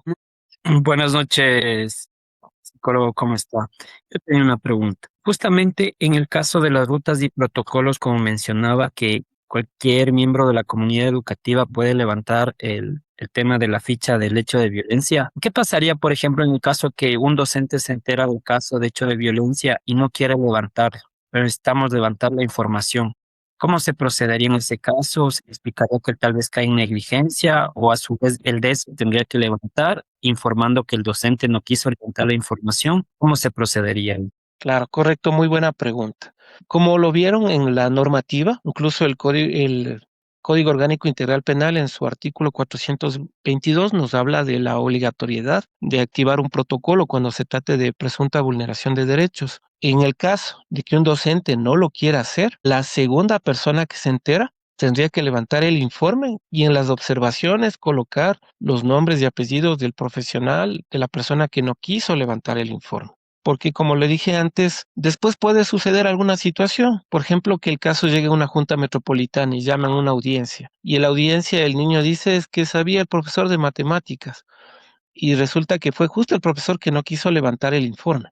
Entonces, el momento que yo tengo mi informe y el informe está en las observaciones que el compañero no quiso hacerlo, tengo esa evidencia y ese es un descargo a nivel institucional para evitar situaciones, omisiones o responsabilidades a autoridades de los planteles o a otras personas. Entonces, ese es el procedimiento. Hay que siempre capacitar al inicio del año a los compañeros docentes sobre estos temas, porque a nivel fiscal, por ejemplo, si un informe va con esa observación, le pueden hacer un sumario administrativo, en este caso, docente que no active el protocolo por caer en omisión. Correcto. Bueno, estamos con Marcos. Adelante, Marcos. Y yo tengo una pregunta para terminar la anterior, me quedé con una curiosidad. ¿Y qué pasa si es que le vuelvo a hablar del tema de los niños con necesidades educativas específicas? ¿Qué pasa si es que en ese mes que recién nos enteramos que tiene este problema el niño, qué pasa con el derecho del resto de compañeritos de la clase? Porque no hemos hecho el plan de contingencia, porque no hemos sabido, no hemos conocido, pero y el derecho de los demás niños a la seguridad, al entorno educativo seguro, esa partecita, por favor, solo me había olvidado. Claro, no se preocupe. Como lo dije antes, desde el momento que sucedió la situación y que se activó el protocolo o que me informaron sobre la condición del estudiante, desde ese momento comienza el seguimiento. No es retroactivo, no es antes, sobre todo si no me han informado. Y desde allí yo elaboro el plan de contingencia para tomar las acciones pertinentes de allí en adelante. También buscar estrategias, como lo mencionaba antes, tener una buena comunicación si el estudiante tiene alguna condición en particular con el profesional externo, para a través de él nos ayude con alguna certificación en la que sugiera si la situación ya se nos va de las manos, el niño agrede a sus compañeros y recomiende temporalmente y de forma excepcional actividades asincrónicas con las que se puede trabajar hasta que el proceso de terapia avance, la situación vaya bajando los decibeles y de esa forma, bajo nuevas recomendaciones, retorne a la institución educativa, sea de forma total o de forma parcial, ¿no? Si trabajamos con la estrategia de tiempos asistiendo a determinadas horas, ¿no? Por ejemplo, asistiendo hasta las 10 de la mañana, activando ese plan, danos el tiempo para activar ese plan de contingencia. Dentro del plan, si la situación ya es muy delicada, activarnos con el padre de familia para que lo venga a retirar inmediatamente. Entonces, hay que buscar estrategias, mecanismos y llegar también a esos acuerdos y compromisos con el representante legal sucedan estas situaciones para que no vengan los otros padres de familia a reclamar, amenazar o diferentes situaciones y no entiendan que no se puede conculcar el derecho a la educación y mucho más si tiene alguna condición de vulnerabilidad o de necesidad educativa específica. Eso respondiendo a la Mm, pregunta. Muy amable, gracias.